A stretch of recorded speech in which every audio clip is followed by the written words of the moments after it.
નમસ્કાર વિદ્યાર્થી મિત્રો, ધોરણ 6 વિષય વિજ્ઞાન એમાં ચેપ્ટર 10 ગતિ અને અંતરનું માપન. આ ચેપ્ટરમાં અગાઉના વિડીયોમાં આપણે માપનના પ્રમાણિત એકમો સુધીની વાતચીત કરી હતી. આજે જોઈએ નવો ટોપિક, લંબાઈનું સાચું માપન. હવે વિદ્યાર્થી મિત્રો, લંબાઈનું સાચું માપન.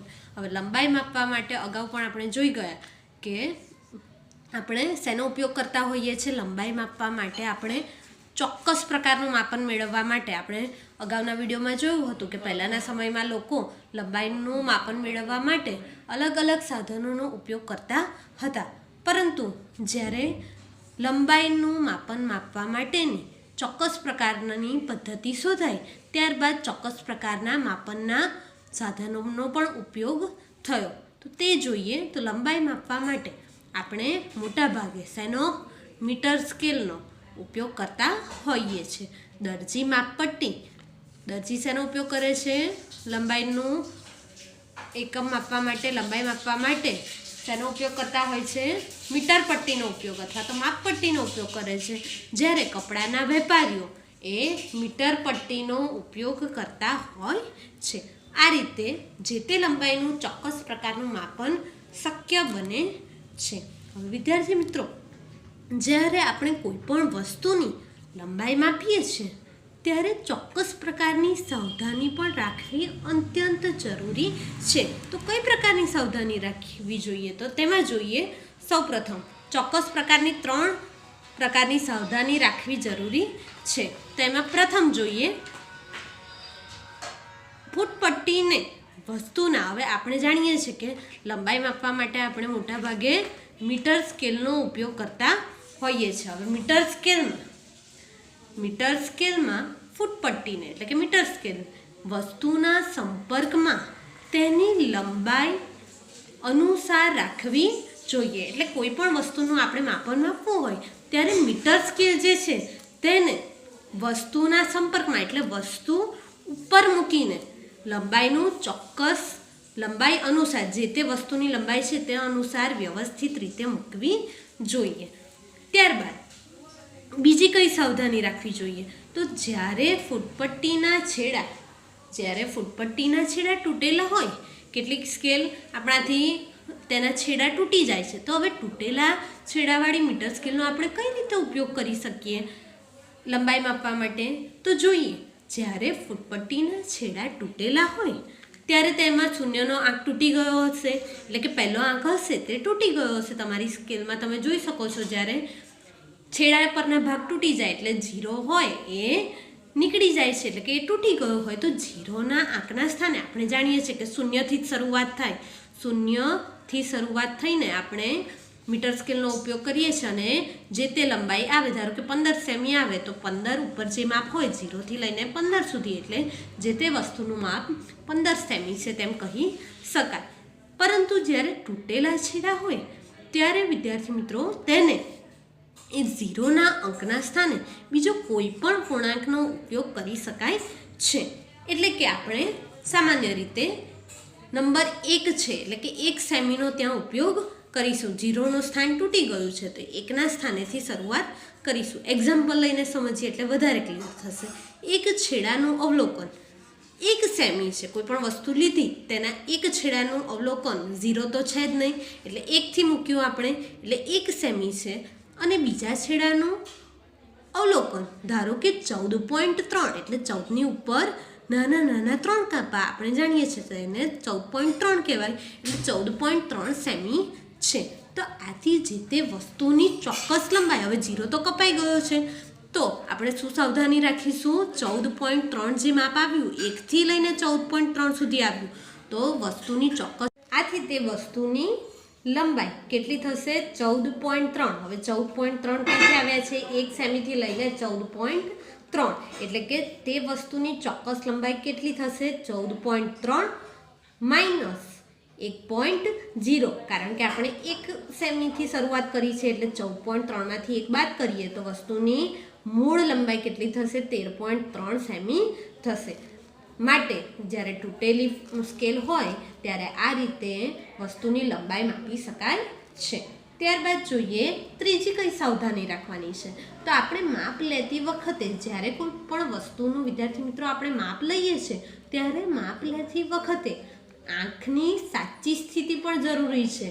તમે વ્યવસ્થિત રીતે કઈ આંખની સાચી સ્થિતિ એટલે કે શું?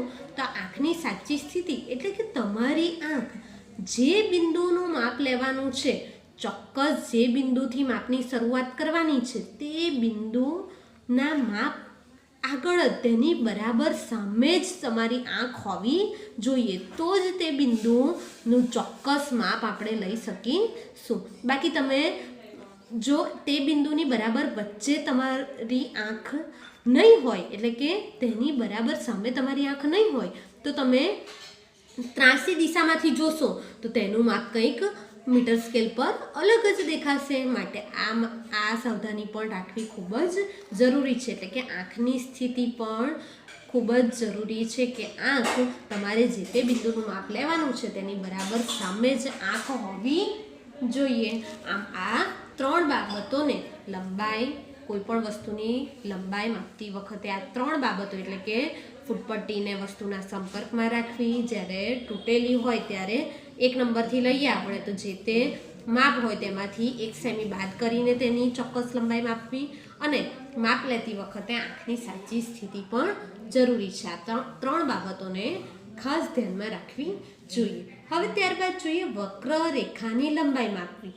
જ્યારે કોઈ પણ આવી વાંકી ચૂકી વસ્તુ હોય, કોઈ પણ આવી વાંકી ચૂકી વસ્તુઓ હોય એટલે કે વક્ર રેખા હોય તો તેની લંબાઈ કઈ રીતે માપવી? તો આપણે જાણીએ છીએ કે આપણી મીટર સ્કેલ તો બરાબર સીધી જ હોય છે, 15 સેમી કે 30 સેમીની આમ બરાબર સીધી સ્કેલ હોય છે. તો એ સીધી સ્કેલનો ઉપયોગ કરીને આપણે આ વાંકી ચૂકી વક્રરેખાની લંબાઈ માપી શકતા નથી. તો વક્રરેખાની લંબાઈ માપવા માટે શેનો ઉપયોગ થાય છે? ખાસ ધ્યાન રાખજો વિદ્યાર્થી મિત્રો, વક્રરેખાની લંબાઈ માપવા માટે દોરીનો ઉપયોગ થાય છે. એટલે કે દોરીને આપણે આ વક્રરેખા ઉપર આ રીતે મૂકીને, વક્રરેખા પર મૂકીને એ દોરી ઉપર ચોક્કસ પ્રકારના બિંદુઓ ઉપર ટીક કરી લેવાના અને તે દોરીને ત્યારબાદ સીધી રાખી વક્રરેખા પર મૂકી દીધી અને તે જેટલું માપ થયું તે બંને છેડા ઉપર, દોરીના બંને છેડા ઉપર નિશાન કરી દેવાનું અને તે નિશાન વાળી જે દોરીને ત્યારબાદ સીધી રાખીને, તે દોરીને સીધી રાખીને શેના ઉપર? મીટર સ્કેલ ઉપર સીધી રાખીને જે તે વક્રરેખાની આપણે લંબાઈ માપી શકીશું. આમ વક્રરેખાની લંબાઈ માપવા માટે આપણે દોરીનો ઉપયોગ કરવો જોઈએ. ત્યારબાદ જોઈએ વિદ્યાર્થી મિત્રો નવો ટોપિક એટલે કે આપણી આસપાસની ગતિશીલ વસ્તુઓ. આપણી આસપાસની ગતિશીલ વસ્તુઓ.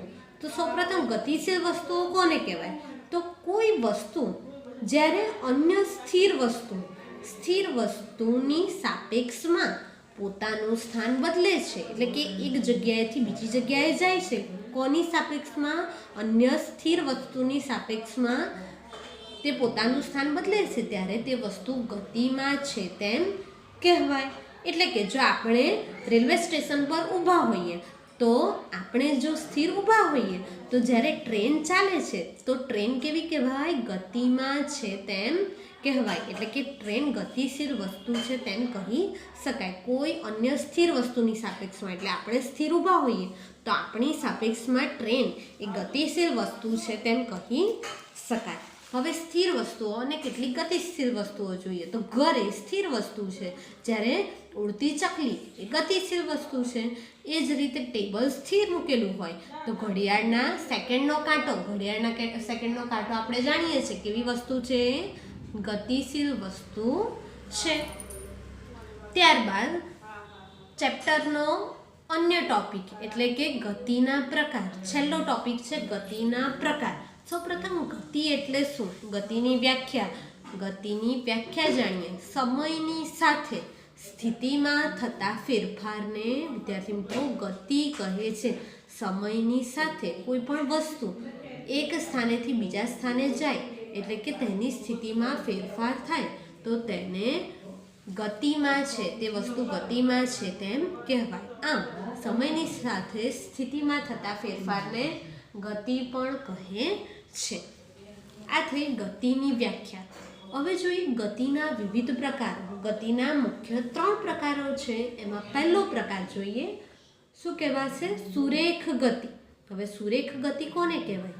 જ્યારે કોઈ વસ્તુ સીધી રેખામાં ગતિ કરે છે, એટલે કે સીધી રેખામાં જો ગતિ કરતી હોય તો તે વસ્તુની ગતિ એ સુરેખ ગતિ અથવા તો સરળ રેખીય ગતિ છે તેમ કહી શકાય. જ્યારે કોઈ વસ્તુ કેવી રીતે કોઈ સીધી રેખામાં ગતિ કરતી હોય, કોઈ વસ્તુ સીધી રેખામાં ગતિ કરતી હોય તો તે વસ્તુ સરળ રેખીય અથવા તો સુરેખ ગતિ કરે છે તેમ કહેવાય. હવે સુરેખ ગતિના વિવિધ પ્રકારના ઉદાહરણ જોઈએ તો દોડની હરીફાઈમાં દોડતા પ્રતિસ્પર્ધી, દોડની હરીફાઈ હોય અને તેમાં દોડતા પ્રતિસ્પર્ધીઓ હોય તો તે એક જ સીધી રેખામાં ગતિ કરતા હોય છે, માટે તેમની ગતિ સુરેખ ગતિ અથવા તો સરળ રેખીય ગતિ છે તેમ કહી શકાય. એ જ રીતે બીજો પ્રકાર જોઈએ વિદ્યાર્થી મિત્રો તો વર્તુળાકાર ગતિ. વર્તુળાકાર ગતિ તેની વ્યાખ્યા સૌપ્રથમ જોઈએ તો વસ્તુની એવા પ્રકારની ગતિ કે વસ્તુ કોઈ અન્ય વસ્તુની સાપેક્ષમાં કેવા માર્ગ ઉપર? વર્તુળાકાર માર્ગ ઉપર. તેના નામમાં જ તેની વ્યાખ્યા છે વર્તુળાકાર ગતિ. એટલે કોઈ વસ્તુ અન્ય વસ્તુની સાપેક્ષમાં કેવા માર્ગે ગતિ કરતી હોય? વર્તુળાકાર માર્ગે ગતિ કરતી હોય તો તે વસ્તુની ગતિને વર્તુળાકાર ગતિ કહી શકાય છે. આ થઈ વર્તુળાકાર ગતિની વ્યાખ્યા. તેના ઉદાહરણ જોઈએ, જેમ કે પંખાના પાંખિયા. તો પંખાના પાંખિયા કેવા પ્રકારની ગતિ કરે છે? વર્તુળાકાર માર્ગ પર ગતિ કરે છે, માટે પંખાના પાંખિયાની ગતિ એ વર્તુળાકાર ગતિ કહી શકાય. તે જ રીતે ઘડિયાળના કાંટાની ગતિ. હવે ઘડિયાળના કાંટા તમે જોશો એ ચોક્કસ વચ્ચેના બિંદુ પરથી વર્તુળાકાર માર્ગે ફરતા હોય છે, એટલે કે ઘડિયાળના કાંટાની ગતિ છે તે પણ વર્તુળાકાર ગતિ કહેવાશે. ત્યારબાદ ગતિના પ્રકારનો છેલ્લો પ્રકાર જોઈએ વિદ્યાર્થી મિત્રો, આવર્ત ગતિ. હવે આવર્ત ગતિ કોને કહેવાશે? તો સૌપ્રથમ તેની વ્યાખ્યા જોઈએ. જ્યારે કોઈ વસ્તુ એ નિશ્ચિત સમય અંતરાલ પછી એટલે કે ચોક્કસ સમય પછી પોતાની ગતિનું પુનરાવર્તન કરે છે. પોતાની ગતિનું શું કરે છે? પુનરાવર્તન કરે છે.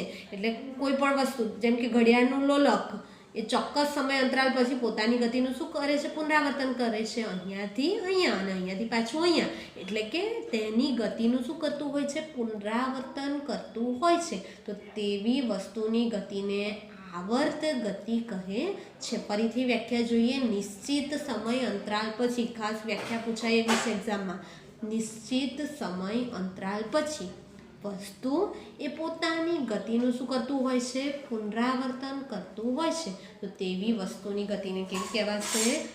આવર્ત ગતિ કહે છે. તો હવે તેના એક્ઝામ્પલ પણ તમને ખબર પડી ગઈ હશે, જેમ કે હિંચકામાં બેઠેલા બાળકની ગતિ. હિંચકામાં બેઠેલું બાળક છે એ તેની ગતિ, એ બાળકની ગતિને શું કહેવાશે? કેવા પ્રકારની ગતિ? આવર્ત ગતિ કહી શકાય. કારણ કે હિંચકામાં બેઠેલું બાળક છે એ આગળ પાછળ એમ પોતાની ગતિનું શું થાય છે? તેમાં પુનરાવર્તન થાય છે, માટે હિંચકામાં બેઠેલા બાળકની ગતિ. એ જ રીતે ઘડિયાળના લોલકની ગતિ. એ જ રીતે સિતારમાં જે તાર હોય છે તેની ગતિ, અથવા તો જોઈએ બેલની ગતિ. આપણે શાળામાં લગાવેલા બેલની ગતિ હોય છે તે પણ કેવી હોય છે? આવર્ત ગતિ હોય છે. તે વસ્તુ એ પોતાની ગતિનું નિશ્ચિત સમય અંતરાલ પછી શું કરતું હોય છે? પુનરાવર્તન કરતા હોય છે, માટે તેવી ગતિને આવર્ત ગતિ કહે છે. આમ વિદ્યાર્થી મિત્રો ગતિના કુલ 3 પ્રકાર, સુરેખ ગતિ, વર્તુળાકાર ગતિ અને આવર્ત ગતિ. આ ત્રણેય પ્રકારની વ્યાખ્યાઓ ખાસ યાદ રાખવાની રહેશે તથા તેના ઉદાહરણ પણ યાદ રાખવાના રહેશે. વિદ્યાર્થી મિત્રો અહીંયા ચેપ્ટર 10 ગતિ અને અંતરનું માપન આ ચેપ્ટર પૂર્ણ થાય છે.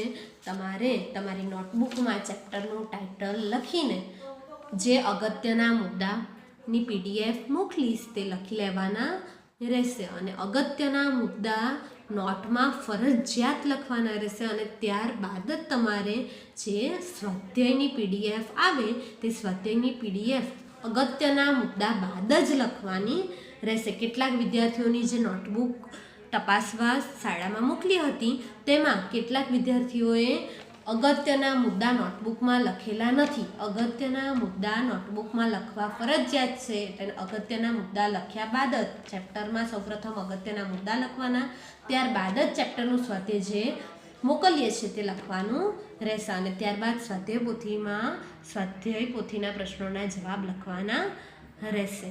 નેક્સ્ટ વિડીયોથી આપણે આગળના ચેપ્ટરની શરૂઆત કરીશું. Thank you.